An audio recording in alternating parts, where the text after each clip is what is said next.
Dolphinstalk.com podcast, brought to you by Sinbad Sports. This is Randy Savage. I actually have the great Marco Coleman on the line. Welcome, Marco.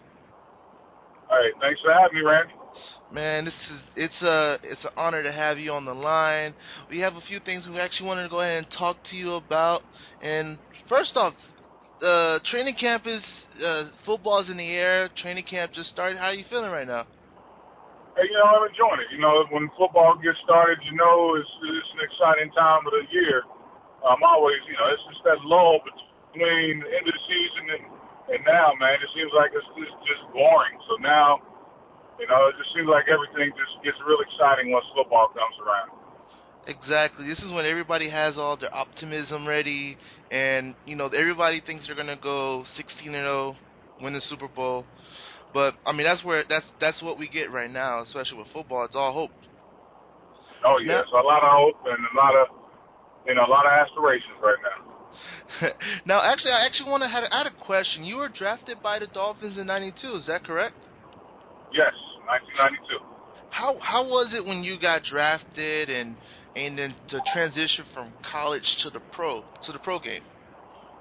Oh well, one of the biggest things was the guys I were playing with. You in college, playing with 19, 18, 20, 21-year-olds, and then when you get to the pros, at least at the time when I came in, you had more veterans on the team. Well, I came to a team that had a lot of veterans.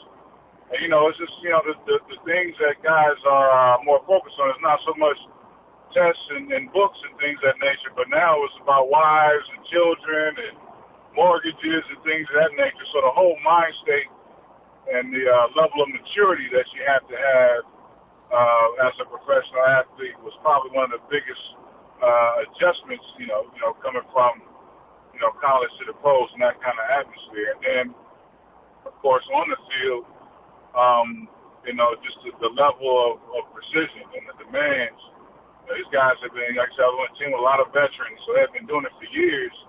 And so the speed in which they were able to recognize and do things was something that, that was another major adjustment, at least on the field for me. I understand, you were under the Coach Shula coaching reign with the Dolphins. How was camp when he was the coach? I had heard from many of the veterans that I played for Coach Shula for many years that he had gotten a little softer by the time I got in there. It wasn't much different than when I was in college. I played college football at Georgia Tech under Bobby Ross. And Coach Ross, he demanded a lot of us physically. And it was pretty much the same.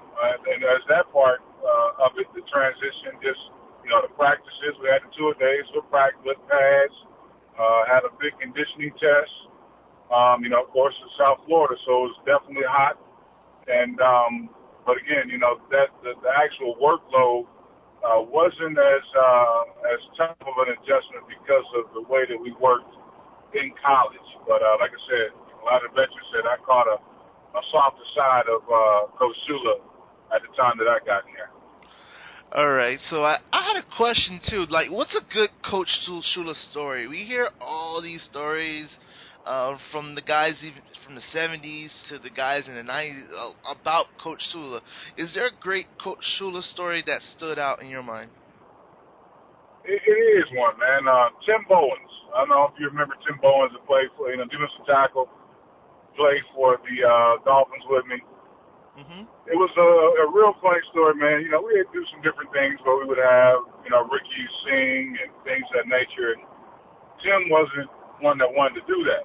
So, this particular instance, we kind of, as veterans, did a little something, hit his equipment and things of that nature, so he didn't show up for practice. And so it got back to Coach Shula, what was taking place. So we had a team meeting, and in a very, very sarcastic tone, he went about telling us to leave Tim alone, just kind of, this whole tone was sarcastic and somewhat of babyfying, I guess, asking us to leave him alone, but at the same time, he did it in a manner to where, it didn't make Tim look real tough at the same time. You know, you had to kind of, I guess, be there to hear the conversation. But for me, that was probably one of the more interesting situations, considering, you know, him and the history and things of that nature. So that will probably be my, one that sticks out to me, that conversation, that meeting. I mean, you look at it too. Tim Bowens grew to be a bad man in the league. And yeah, he was a bad man. It's just when he got there. All right, so I'm gonna throw some numbers at you right now, okay? Yep. 84 tackles, 61 solo, 6 sacks, and a forced fumble. That was your rookie year when you actually won Rookie of the Year, defensive Rookie of the Year. How was it that season when you received accolades for your rookie year just out the gate? It was phenomenal. You know, you figure I was playing very carefree. I was fortunate to come into the league. You know, of course, I had Coach Shula as my head coach, but the coach I worked with directly on a day-to-day basis was Coach Mean Joe Green. And, I attribute my whole 14-year career to the start of my career having Joe Green as my coach coming into the NFL. And the toughness, physically and mentally that he demanded, I attribute that to him. I learned a lot. He guided me through it and helped me understand how to be prepared each and every game. And again, like I said, having him there, I think was a big reason why I was able to get off to a good start as a rookie. I think you started off as an outside linebacker, you made the transition to a defensive end. Like, how difficult was that transition? Well, it wasn't, the transition more so playing outside linebacker was a little tough. I was going into pass coverage and things of that nature a lot more than what I was doing in college. But once we made the transition to where I was pretty much a defensive end, that was a lot more, similar to what I did as a college player. I was more comfortable in that role than I was as a linebacker. That adjustment to, I guess the coaches maybe even saw that I had a little bit more of a comfort level with being in that position as opposed to a linebacker. And I think Joe Green also, as a defensive line coach, had some, a little emphasis as it pertains to that change. And, like I said, that adjustment wasn't bad. It was probably one of the things that probably helped me to do so well as a rookie. All right, so I know you had a guy on the other side of the field that was maybe one of the greatest of all time, and that's Dan Marino. Do you have any great Marino stories, or how was it like going against him in practices? And I'm just interested in it because that's that guy's the GOAT. Hey man, let me tell you, when I first got to probably the training camp, and I was playing linebacker, and I was covering somebody, man, and turned my head, and I heard the ball go past my head. I didn't see it, but I heard it. And I said, wow. That's how hard he threw the ball, that you could actually hear it passing. And I knew then that I didn't need to be a linebacker. I needed to be out there someplace else. Well, I heard it used to scream when it got out his hands. Oh, man, the ball came. Like I said, I heard it. I heard the ball come past my head. I literally heard the ball. And, Dan was a heck of a dude, heck of a teammate. He embraced me as a rookie when I first came into the league. Of course, we had a lot of veterans, so when you came in as a rookie, it wasn't, much hazy or anything, but you had to earn the respect of the veterans before they embraced you. And, I would like, hopefully, or at least it seemed that I had done that the way that the relationship I had with Dan and so many of the other veterans that were on the team. Now, I want to transition to off the field. I know you actually made a cameo in one of my favorite movies of all time growing up as a kid, and that's Ace Ventura. How was it, doing something other than football and acting or having some type of role in the movie? Well, at the time, Jim Carrey wasn't as big as he became. And, heck, me going into my second season, young player, and they missed an opportunity to go and be a part of a film. I didn't really think much of what it would become other than, at that time, just enjoying having that opportunity. It was fun. I can say that I had an opportunity to spend, hours with one of the, history's better comedians in Jim Carrey. And I enjoyed it, man. And to this day, I look back and I get a chance to look at it and see how my body used to look. I don't quite look like that no more. I don't know if I'm gonna run around the track no more with no tight spandex on again. Oh man. All right, so you played 4 seasons with the Dolphins. You departed in '95. When you made the decision to leave the Dolphins, was it more of a financial thing, or was it more like you was ready to change your atmosphere and go somewhere else? Well, the Dolphins had named me the transition player, which at the time, which I think is still the same rules, where I was pretty much in a position to get the top 10, the average of the top 10 players of salary at my position, which, like I said, so, I was in a good position money-wise. That wasn't really the major decision.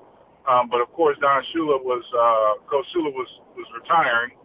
And so it was a decision on whether to stay in Miami and work with Jimmy Johnson, who I didn't know, or I had an opportunity to go out to San Diego, and my college coach, Bobby Ross, was there along with some of the other assistant coaches that I had in college. So it was more so the familiarity with the coaching staff with the San Diego Chargers that kind of swayed my decision as opposed to the money.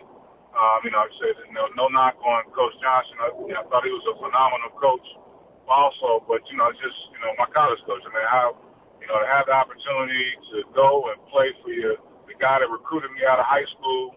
Matter of fact, and also the position coach was a special teams coach. Coach Chuck Prefer was the guy that was the guy that came to my high school and got me and helped me find my way to Georgia Tech. That was almost like a dream come true to continue on to play for those guys. So that was primarily the decision, the familiarity of the coaching staff in San Diego. I mean, and also you played with the great Junior Seau, which is also a good thing to play, especially in San Diego. And now, do you still follow the team? What's your opinion I still follow, on? I'm a Dolphins guy, man. The Miami Dolphins drafted me the number 1 pick in 1992, man. I'm asked all the time, because I played on a few different teams, which team is the team that I kind of associate with. And I have to say the Miami Dolphins. I live in Jacksonville, Florida. Still in contact with many of the guys with the Dolphins. I enjoy all the places I played, but being a Dolphin, that's a special place in my heart. They thought a lot of me to pick me as the 12th pick. So I have I got a special place in my heart for the Miami Dolphins organization. I was going to say, what's your outlook, especially on the 2016 season? We have another year in Ndamukong Suh. We added guys like Mike Williams to the line. I mean, not Mike Williams, Mario Williams. We added Andre Branch and also John Jones. How do you feel about the 2016 season coming up? I think they'll be okay, man. They're in a division where a lot of the teams, they got better. And I think the Dolphins did too with the acquisitions that they made. It's going to be, I think this year, the AFC East is going to be probably one of the more competitive divisions. And the Dolphins will just have to have some consistency. They have the roster. They got the players. Like I said, they have what they need to be successful. It's just a matter of injuries and some consistency. And that is going to tell the tale on how well their season will be. I was also wanted to get into some off the field stuff after your playing career. You played a great 15 seasons, correct? 14 seasons, yes. Man, that's fantastic, especially with the average football player playing. I mean, NFL player playing 3.5 seasons. You stretched it to 14. You retired in 2005. You also have a career off the field. Is that correct? Yes, I do. I'm involved in the managing partner at Matador Financial, which is a registered investment advisory firm. And, been working now. We've been in business now for going on our second year. Been doing pretty well. We're excited about the prospects of our future. We continue to provide, very transparent and diligent services to our clients, and provide in their financial, for all their financial needs. So I'm excited, working hard every day at it, and it's just as competitive as it was when I was on the field. Requires a lot of hard work, attention to detail, a lot of things similar to what it required as a ball player, but only I don't have to worry about putting on shoulder pads in the helmet. I was going to also ask, like, the importance of money management for an athlete. We all seen documentaries like Broke, and even like just reading the horror stories about money with the athletes. What is the importance of money management, especially for a young hotshot kid going to the pros? Well, the biggest thing is lifestyle management. They talk about money management. It's more of lifestyle management. It's so easy when you come into the NFL to be caught up in, just living the type of lifestyle where, it's very glamorous and you spend a lot of money. But there is an expiration date on the career for a professional athlete. And so, the thing that has to be done is creating a lifestyle that can be sustained when you're done playing. So for a lot of guys, they live a certain way for several years, and then when their career is over, they're not making the same type of income, but they're still trying to live the same type of lifestyle.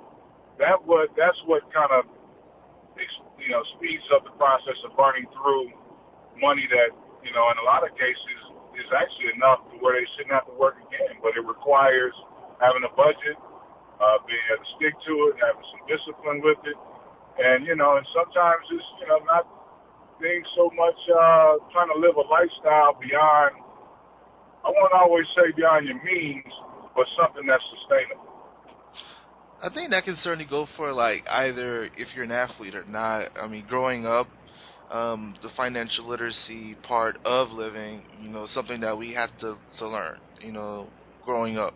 Now, actually, I always wanted to know, like, was it something that you wanted to do after you left the game, or did it just happen?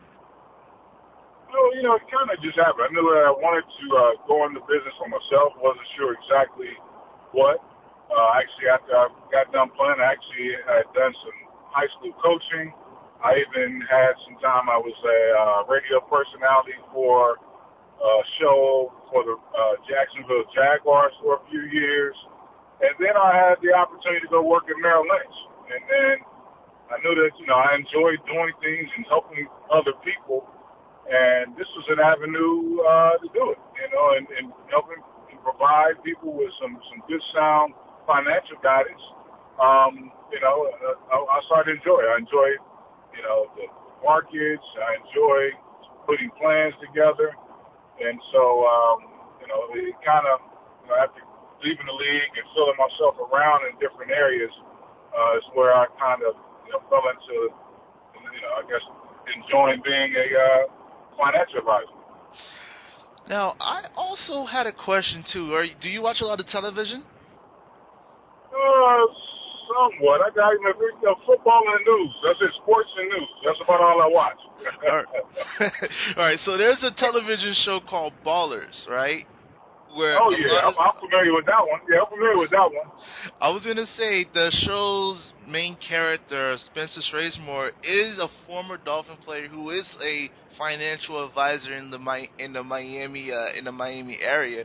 What are your thoughts on that? Well, I think it's a fun movie. I mean, a fun show to watch. And I like The Rock. Rock is, is a phenomenal actor. It's definitely, made for TV. It's to bring. It's got to be entertaining, of course. But the reality of it is, it's really a lot. It's boring. If you're really doing the things that are necessary for an athlete or like you mentioned, an individual that's a traditional in a traditional career, it's not as glamorous as that. It's a lot of hard work.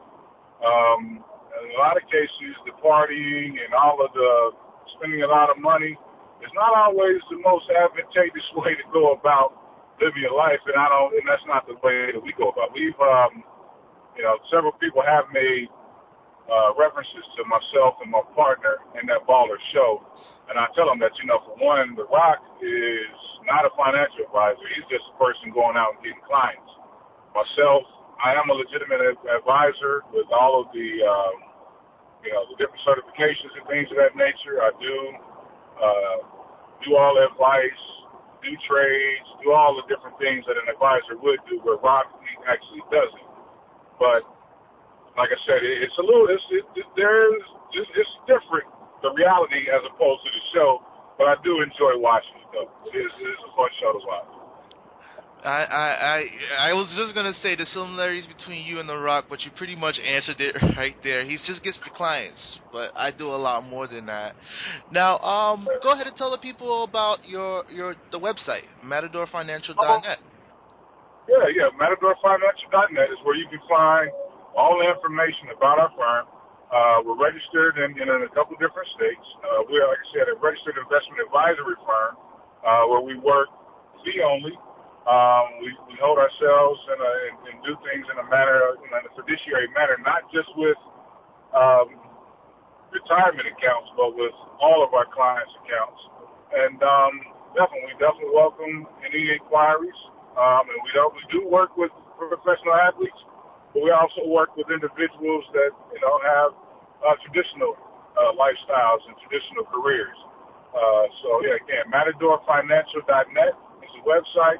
I haven't done a whole lot with the social media, but we definitely still have the website. Oh man, I gotta follow you on Twitter now. Yeah, but the Twitter is we do actually have a Twitter account for our firm, but we're not real active on it. But I do have my own personal Twitter account. I believe, I can't remember. I think it's Marco. I can't remember the darn Twitter name now, man. I have to let me take a look at that again. I can't remember. I gotta have my Twitter investigators find your Twitter account. I'll make sure we go ahead and put it on the website for you. Thank you, Mr. Marco Coleman, for coming on Dolphinstalk.com podcast, brought to you by Sinbad Sports. I really enjoyed this interview. We gotta have you on one more time. Oh man, definitely. After the season gets going, man, those Dolphins. Matter of fact, I will be the honorary captain for the last preseason game where the Dolphins will be playing the Atlanta Falcons in Orlando. So, hey, if any listeners, come on out and check out the game in Orlando, I'll be there with my aqua jacket on right there at the coin toss. All right, guys, you hear that? Make sure you go ahead, go to the Dolphins-Falcons games, go ahead and give a check out to Mr. Marco Coleman. Thank you for having you on the show, and I really appreciate it. Thank you. All right, great talking to you, Randy. All right, you too. Have a great day. You too.